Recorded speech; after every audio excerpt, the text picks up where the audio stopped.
Parliament of the United Kingdom. The Parliament of the United Kingdom, commonly known as the UK Parliament or British Parliament, is the supreme legislative body in the United Kingdom, British Crown dependencies, and British overseas territories. It alone possesses legislative supremacy, and thereby ultimate power over all other political bodies in the UK and its territories. Its head is the Sovereign of the United Kingdom and its seat is the Palace of Westminster in the City of Westminster, one of the boroughs of the British capital, London. The Parliament is bicameral, consisting of an upper house and a lower house. The Sovereign forms the third component of the legislature. The House of Lords includes two different types of members: the Lords Spiritual, consisting of the most senior bishops of the Church of England, and the Lords Temporal, consisting mainly of life peers, appointed by the Sovereign on the advice of the Prime Minister, and of 92 hereditary peers, sitting either by virtue of holding a royal office, or by being elected by their fellow hereditary peers. Prior to the opening of the Supreme Court in October 2009, the House of Lords also performed a judicial role through the Law Lords. The House of Commons is a democratically elected chamber with elections held at least every 5 years. The two houses meet in separate chambers in the Palace of Westminster in London. By constitutional convention, all government ministers, including the Prime Minister, are members of the House of Commons less commonly, the House of Lords, and are thereby accountable to the respective branches of the legislature. Most cabinet ministers are from the Commons, whilst junior ministers can be from either house.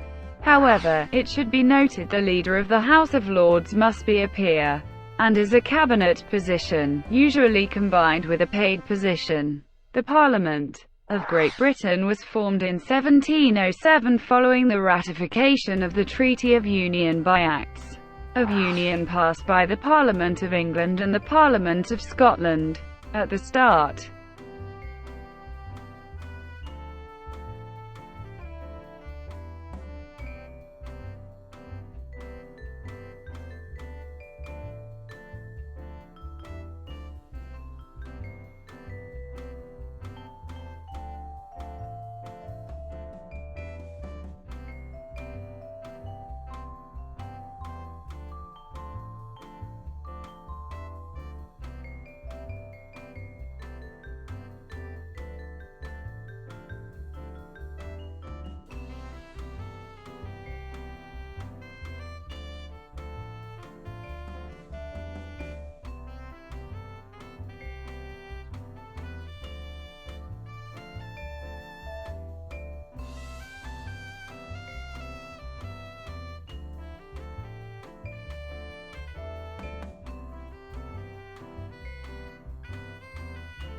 of the 19th century, Parliament was further enlarged by Acts of Union ratified by the Parliament of Great Britain and the Parliament of Ireland that abolished the latter and added 100 Irish MPs and 32 Lords to the former to create the Parliament of the United Kingdom of Great Britain and Ireland. The Royal and Parliamentary Titles Act 1927 formally amended the name to the Parliament of the United Kingdom of Great Britain and Northern Ireland, 5 years after the secession of the Irish Free State.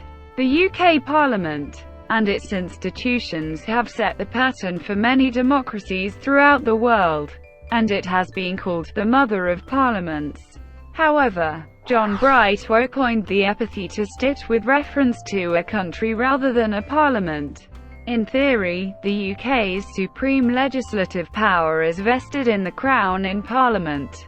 However, the Crown normally acts on the advice of the Prime Minister and the powers of the House of Lords are limited to delaying legislation, thus power is de facto vested in the House of Commons.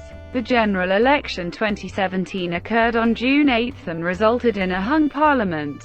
The Conservative Party under Theresa May join with the Democratic Unionist Party in a confidence and supply arrangement. The final outcome of the election is speculated to be a collaboration of the Conservatives' 318 seats and the DUP's 10 seats, bringing the coalition over the 326 threshold for forming a government. Parliament of the United Kingdom of Great Britain and Ireland. The United Kingdom of Great Britain and Ireland was created in 1801, by the merger of the kingdoms of Great Britain and Ireland under the Acts of Union. The principle of ministerial responsibility to the lower house did not develop until the 19th century. The House of Lords was superior to the House of Commons both in theory and in practice. Members of the House of Commons were elected in an antiquated electoral system, under which constituencies of vastly different sizes existed. Thus, the borough of Old Sarum, with 7 voters, could elect 2 members, as could the borough of Dunwich, which had almost completely disappeared into the sea due to land erosion. Many small constituencies, known as pocket or rotten boroughs, were controlled by members of the House of Lords, who could ensure the election of their relatives or supporters. During the reforms of the 19th century, beginning with the Reform Act 1832, the electoral system for the House of Commons was progressively regularized. No longer dependent on the Lords for their seats, MPs grew more assertive, visible. At right, the supremacy of the British House of Commons was established in the early 20th century. In 1909, the Commons passed the so-called People's Budget, which made numerous changes to the taxation system which were detrimental to wealthy landowners. The House of Lords, which consisted mostly of powerful landowners, rejected the budget on the basis of the budget's popularity and the Lords' consequent unpopularity. The Liberal Party narrowly won 2 general elections in 1910. Using the result as a mandate, the Liberal Prime Minister, Herbert Henry Asquith, introduced the Parliament Bill, which sought to restrict the powers of the House of Lords. When the Lords refused to pass the bill, Asquith countered with a promise extracted from the King in secret before the second general election of 1910 and requested the creation of several hundred Liberal peers, so as to erase the Conservative majority in the House of Lords. In the face of such a threat, the House of Lords narrowly passed the bill. The Parliament Act 1911, as it became, prevented the Lords from blocking a money bill, and allowed them to delay any other bill for a maximum of 3 sessions, after which it could become law over their objections.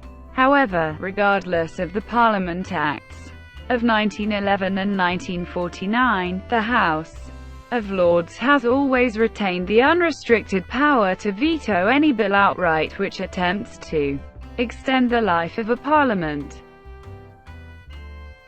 Parliament of the United Kingdom of Great Britain and Northern Ireland.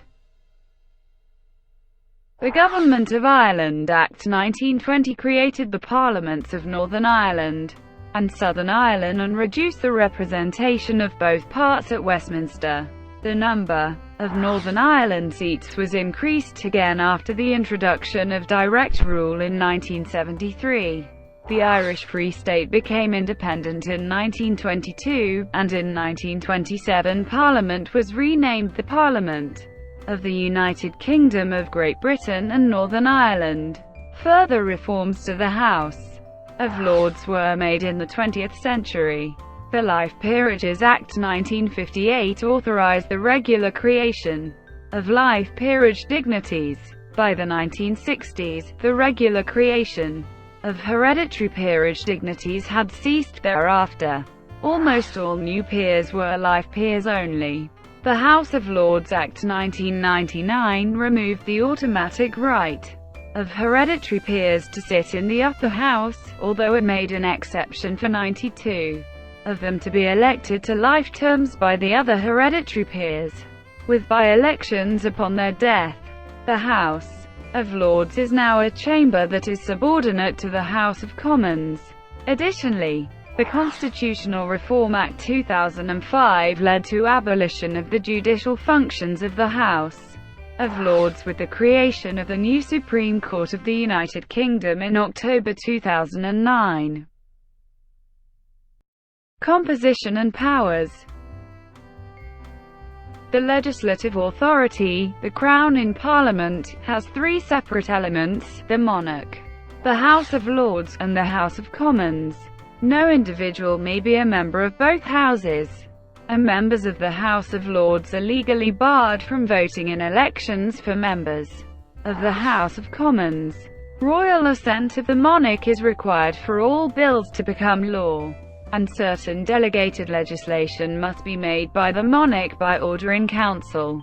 The Crown also has executive powers which do not depend on Parliament, through prerogative powers, including the power to make treaties, declare war, award honours, and appoint officers and civil servants. In practice, these are always exercised by the monarch on the advice of the Prime Minister and the other ministers of home government. The Prime Minister and government are directly accountable to Parliament, through its control of public finances, and to the public through the election of members of Parliament. The monarch also appoints the Prime Minister, who then forms a government from members of the Houses of Parliament. This must be someone who could command a majority in a confidence vote in the House of Commons. In the past, the monarch has occasionally had to make a judgment, as in the appointment of Alec Douglas Home in 1963, when it was thought that the incumbent Prime Minister, Harold Macmillan, had become ill with terminal cancer. However, today the monarch is advised by the outgoing Prime Minister as to whom he or she should offer the position next. The upper house is formally styled the Right Honourable, the Lords Spiritual and Temporal in Parliament assembled, the Lords Spiritual being bishops of the Church of England, and the Lords Temporal being peers of the realm. The Lords Spiritual and Lords Temporal are considered separate estates, but they sit, debate and vote together. Since the Parliament Acts 1911 and 1949, the powers of the House of Lords have been very much less than those of the House of Commons. All bills except money bills are debated and voted upon in the House of Lords. However, by voting against a bill, the House of Lords can only delay it for a maximum of 2 parliamentary sessions over a year. After that time, the House of Commons can force the bill through without the Lords' consent. Under the Parliament Acts, the House of Lords can also hold the government to account through questions to government ministers, and the operation of a small number of select committees. The highest court in England and Wales, and in Northern Ireland, used to be a committee of the House of Lords, but it became an independent Supreme Court in 2009. The Lords Spiritual formerly included all of the senior clergymen of the Church of England, archbishops, bishops, abbots and mitred priors. Upon the dissolution of the monasteries under Henry VIII, the abbots and mitred priors lost their positions in Parliament. All diocesan bishops continued to sit in Parliament, but the Bishopric of Manchester Act 1847, and later acts, provide that only the 26 most senior are Lords Spiritual. These always include the incumbents of the 5 great sees, namely the Archbishop of Canterbury, the Archbishop of York, the Bishop of London, the Bishop of Durham and the Bishop of Winchester. The remaining 21 Lords Spiritual are the most senior diocesan bishops, ranked in order of consecration. Although the Lords Spiritual Act 2015 makes time-limited provision for vacancies to be filled by women who are bishops, the Lords Temporal are all members of the peerage. Formerly, they were all hereditary peers.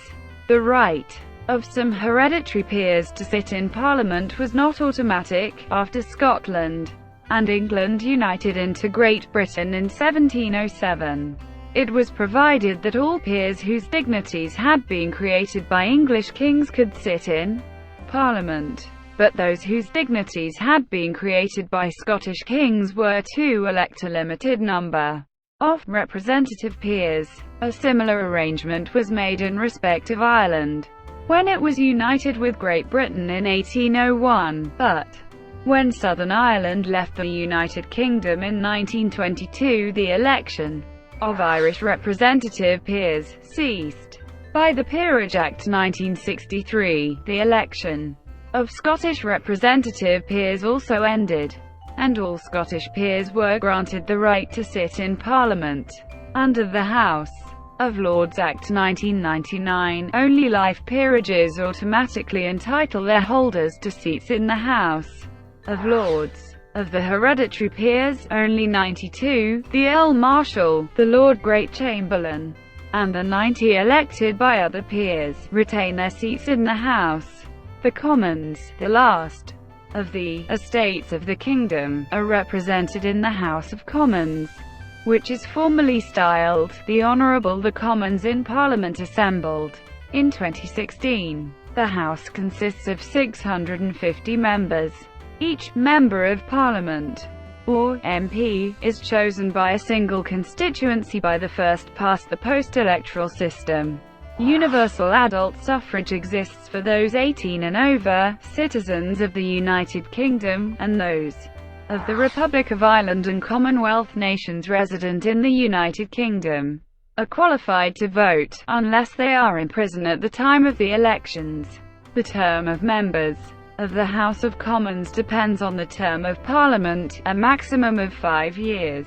A general election, during which all the seats are contested, occurs after each dissolution. All legislation must be passed by the House of Commons to become law, and it controls taxation and the supply of money to the government. Government ministers must regularly answer questions in the House of Commons, and there are a number of select committees that scrutinize particular issues and the workings of the government. There are also mechanisms that allow members of the House of Commons to bring to the attention of the government particular issues affecting their constituents. State opening. The state opening of Parliament is an annual event that marks the commencement of a session of the Parliament of the United Kingdom. It is held in the House of Lords Chamber and, before 2012, took place in November or December, or in a general election year, when the new Parliament first assembled. From 2012 onwards, the ceremony has taken place in May or June, is one of the 5 members annually commemorated motioned by the monarch. The Lord Great Chamberlain raises his wand of office to signal to Black Rod, who is charged with summoning the House of Commons and has been waiting in the Commons lobby. Black Rod turns and, under the escort of the doorkeeper of the House of Lords and an inspector of police, approaches the doors to the Chamber of the Commons. In 1642, King Charles I stormed into the House of Commons in an unsuccessful attempt to arrest the 5 members, who included the celebrated English patriot and leading parliamentarian John Hampden. This action sparked the English Civil War. The wars established the constitutional rights of Parliament, a concept legally established in the Glorious Revolution in 1688, and the subsequent Bill of Rights 1689. Since then, no British monarch has entered the House of Commons when it is in session. On Black Rod's approach, the doors are slammed shut against him, symbolizing the rights of Parliament and its independence from the monarch.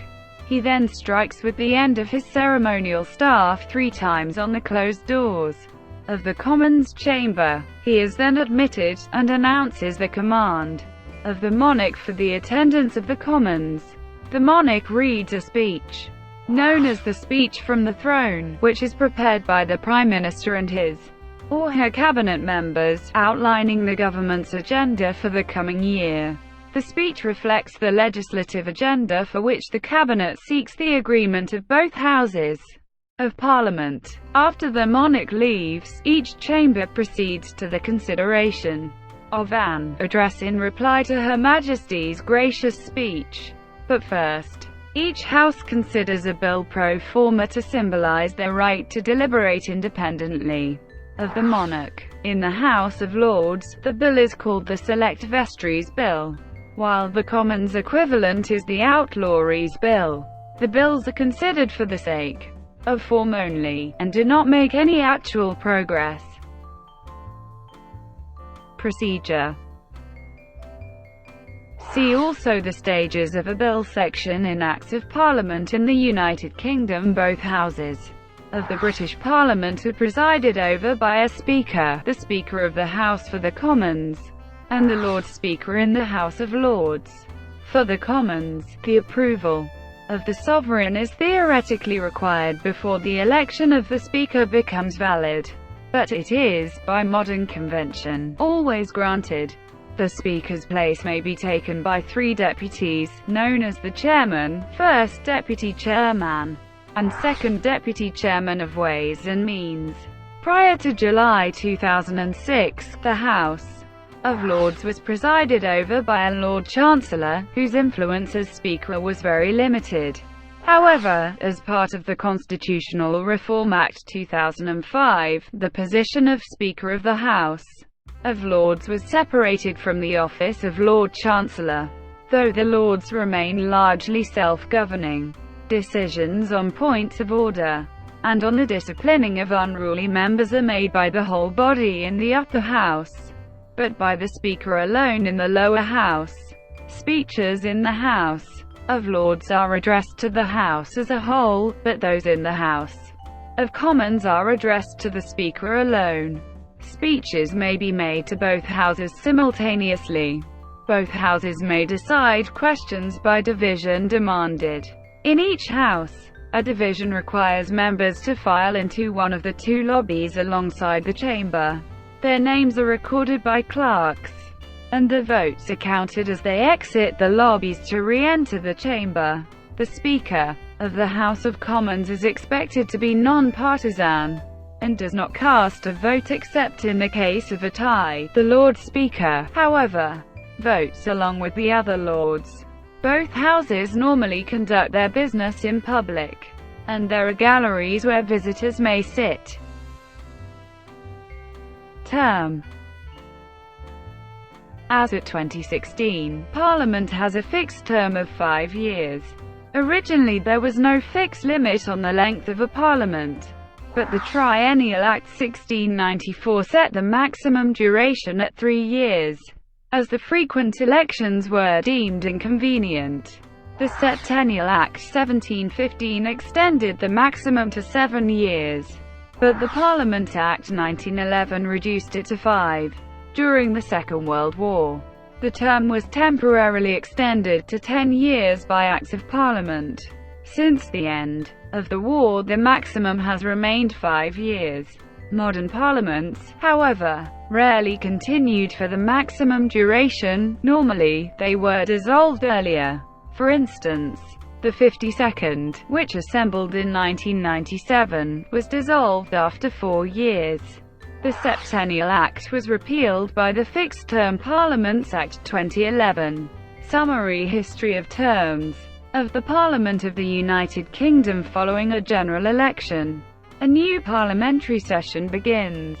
Parliament is formally summoned 40 days in advance by the sovereign, who is the source of parliamentary authority. On the day indicated by the sovereign's proclamation, the 2 houses assemble in the respective chambers. The Commons are then summoned to the House of Lords, where Lords Commissioners instruct them to elect a Speaker. The Commons perform the election. On the next day, they return to the House of Lords, where the Lords Commissioners confirm the election and grant the new Speaker the royal approval in the sovereign's name. The business of Parliament for the next few days of its session involves the taking of the oaths of allegiance. Once a majority of the members have taken the oath in each house, the state opening of Parliament may take place. The Lords take their seats in the House of Lords chamber. The Commons appear at the bar, and the sovereign takes his or her seat on the throne. The sovereign then reads the speech from the throne. The content of which is determined by the ministers of the Crown, outlining the government's legislative agenda for the upcoming year.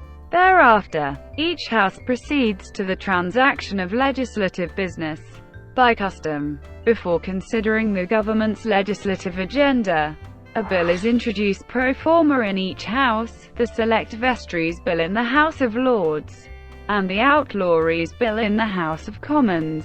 These bills do not become laws.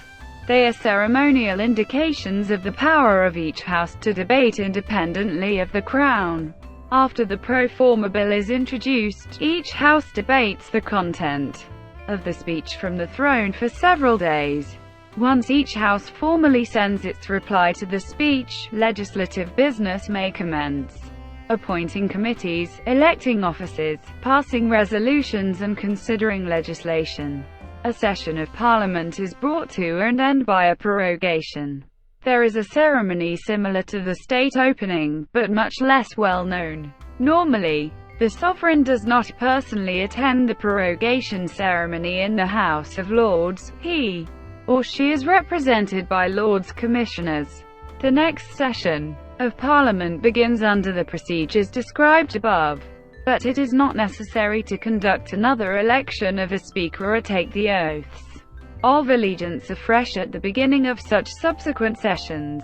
Instead, the state opening of Parliament proceeds directly. To avoid the delay of opening a new session in the event of an emergency during the long summer recess, Parliament is no longer prorogued beforehand, but only after the Houses have reconvened in the autumn.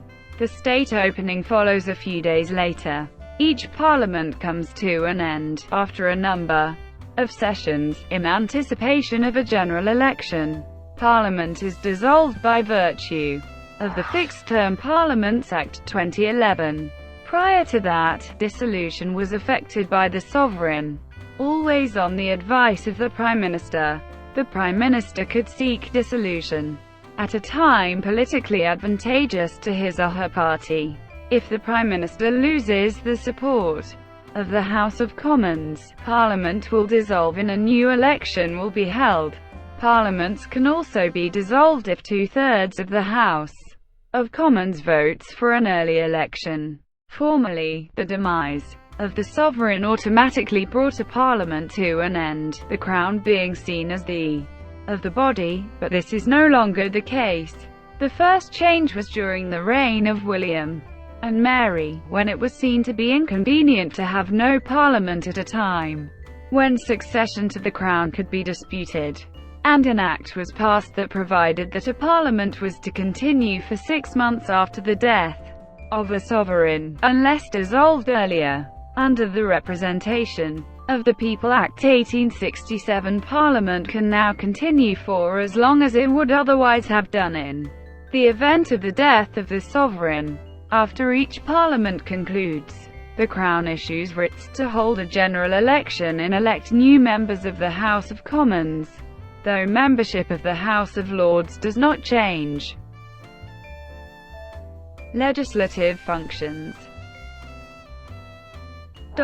Laws can be made by Acts of the United Kingdom Parliament, while Acts can apply to the whole of the United Kingdom including Scotland. Due to the continuing separation of Scots law, many Acts do not apply to Scotland, and may be matched either by equivalent Acts that apply to Scotland alone or, since 1999, by legislation set by the Scottish Parliament relating to devolved matters. This has led to a paradox known as the West Lothian question. The existence of a devolved Scottish Parliament means that while Westminster MPs from Scotland may vote directly on matters that affect English constituencies, they may not have much power over the laws affecting their own constituency. Since there is no devolved English Parliament, the converse is not true. While any act of the Scottish Parliament may be overturned, amended or ignored by Westminster, in practice this has yet to happen. Legislative consent motions enables the UK Parliament to vote on issues normally devolved to Scotland, Wales or Northern Ireland, as part of United Kingdom legislation. laws, in draft form known as bills, may be introduced by any member of either house. A bill introduced by a minister is known as a government bill. One introduced by another member is called a private member's bill. A different way of categorizing bills involves the subject. Most bills, involving the general public, are called public bills. A bill that seeks to grant special rights to an individual, or small group of individuals, or a body such as a local authority, is called a private bill. A public bill which affects private rights is called a hybrid bill. Although those that draft bills take pains to avoid this, private members' bills make up the majority of bills, but are far less likely to be passed than government bills. There are three methods for an MP to introduce a private member's bill. The private member's ballot put names into a ballot, and those who win are given time to propose a bill. The 10-minute rule is another method, where MPs are granted 10 minutes to outline the case for a new piece of legislation. Standing Order 57 is the third method, which allows a bill to be introduced without debate if a day's notice is given to the table office. Filibustering is a danger, as an opponent of a bill can waste much of the limited time allotted to it. Private members' bills have no chance of success if the current government opposes them, but they are used in moral issues. The bills to decriminalize homosexuality and abortion were private members' bills. For example, governments can sometimes attempt to use private members' bills to pass things it would rather not be associated with. Handout bills are bills which a government hands to MPs who win private members' ballots. Each bill goes through several stages in each house. The first stage, called the first reading, is a formality. At the second reading, the general principles of the bill are debated, and the House may vote to reject the bill by not passing the motion that the bill be now read a second time. Defeats of government bills are extremely rare, the last being in 2005. Following the second reading, the bill is sent to a committee. In the House of Lords, the Committee of the Whole House, or the Grand Committee are used. Each consists of all members of the House. The latter operates under special procedures, and is used only for uncontroversial bills. In the House of Commons, the bill is usually committed to a public bill committee, consisting of between 16 and 50 members, but the Committee of the Whole House is used for important legislation. Several other types of committees, including select committees, may be used, but rarely. A committee considers the bill clause by clause, and reports the bill as amended to the House, where further detailed consideration occurs. However, a practice which used to be called the kangaroo allows the Speaker to select which amendments are debated. This device is also used under Standing Order 89 by the committee chairman to restrict debate in committee. Once the House has considered the bill, the third reading follows. In the House of Commons, no further amendments may be made, and the passage of the motion that the bill be now read a third time is passage of the whole bill. In the House of Lords, further amendments to the bill may be moved. After the passage of the third reading motion, the House of Lords must vote on the motion that the bill do now pass. Following its passage in one house, the bill is sent to the other house. If passed in identical form by both houses, it may be presented for the sovereign's assent. If one house passes amendments that the other will not agree to, and the two houses cannot resolve their disagreements, the bill fails.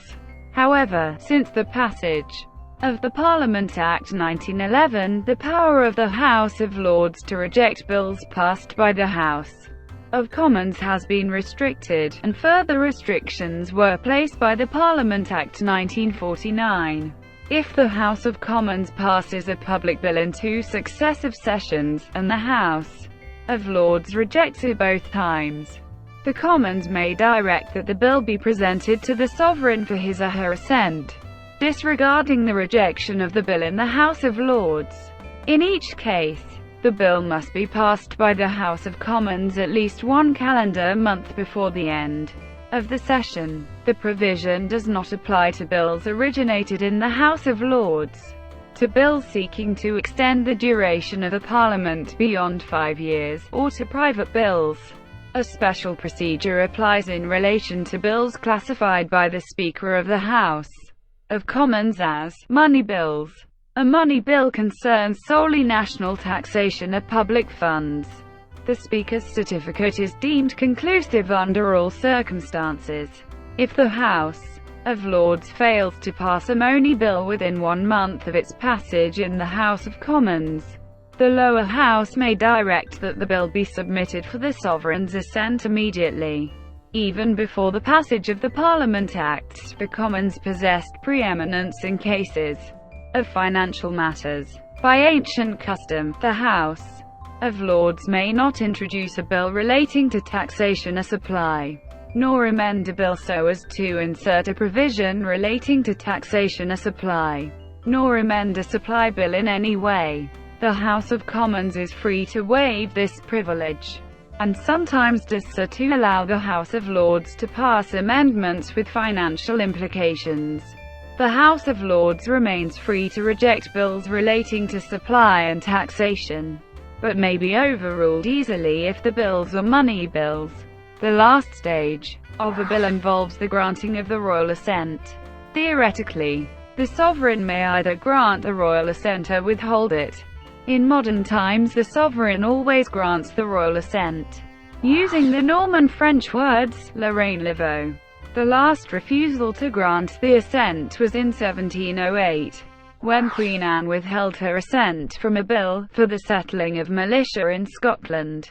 In the words, thus, every bill obtains the assent of all 3 components of Parliament before it becomes law. The words "bit enacted by the Queen's King's Most Excellent Majesty, by and with the advice and consent of the Lords Spiritual and Temporal, and Commons, in this present Parliament assembled, and by the authority of the same, as follows," or, where the House of Lords' authority has been overridden by use of the Parliament Acts, the words "bit enacted by the Queen's King's Most Excellent Majesty, by and with the advice and consent of the Commons in this present Parliament assembled, in accordance with the provisions of the Parliament Acts 1911 and 1949, and by the authority of the same, as follows, appear near the beginning of each Act of Parliament. These words are known as the enacting formula. Thank you for watching. Please like and subscribe below.